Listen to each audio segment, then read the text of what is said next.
അതായത് നമ്മുടെ ജീവിതത്തിൽ നമ്മുടെ ഉത്തരവാദിത്തങ്ങൾ ഒഴിവാക്കാൻ വേണ്ടി നമ്മൾ പല ഒഴികഴിവുകളും പറയാറുണ്ട് അല്ലേ?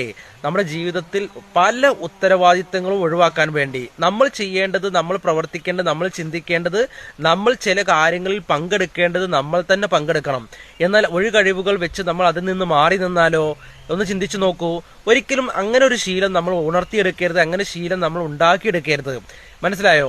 എന്റെ സ്വന്തം ജീവിതത്തിന്റെ ഉത്തരവാദിത്തം ഒഴിവാക്കാൻ ഞാൻ ചെയ്യുന്ന ഒഴികഴിവുകൾ എന്തൊക്കെയെന്ന് നിങ്ങൾ ചിന്തിക്കുക. അങ്ങനെ ചിന്തിച്ച് അങ്ങനെ ഒഴികഴിവുകൾ ഉണ്ടെന്നുണ്ടെങ്കിൽ അതൊക്കെ മാറ്റിമറിക്കുക. നിങ്ങൾ ചെയ്യാനുള്ള കാര്യങ്ങൾ നിങ്ങൾ ഉടനടി ചെയ്യുക തന്നെ ചെയ്യണം കേട്ടോ. അങ്ങനെ ചെയ്ത് കഴിഞ്ഞാൽ നിങ്ങളുടെ ജീവിതത്തിൽ നിങ്ങൾക്ക് കൂടുതൽ കൂടുതൽ പ്രവർത്തനങ്ങൾ ചെയ്യുവാനും കൂടുതൽ ബന്ധങ്ങൾ നിങ്ങൾക്ക് ഉണർത്തിയെടുക്കുവാനും ആ ബന്ധത്തിലൂടെ നിങ്ങൾക്ക് നിങ്ങളുടെ കഴിവുകൾ ഉണർത്തിയെടുക്കുവാനും നിങ്ങൾക്ക് നിങ്ങളുടെ കഴിവുകൾ മനസ്സിലാക്കുവാനും നിങ്ങൾക്ക് സാധിക്കും. ഒരു മൂലയ്ക്ക് ചടങ്ങിയിരുന്ന ഒരു മൂലയ്ക്കിരുന്ന് എങ്ങോട്ടേക്കും പോകുന്നില്ല എന്ന് ചിന്തിച്ചു നോക്കൂ. എന്തെങ്കിലും നമുക്ക് സാധിക്കും? ഒരിക്കലും ഒന്നും നമുക്ക് ചെയ്യാൻ സാധിക്കില്ല. അതുകൊണ്ട് നമ്മൾ ചെയ്യാനുള്ളത് നമ്മൾ ചെയ്യുക, മറ്റൊരാളെ ഏൽപ്പിക്കരുത് കേട്ടോ.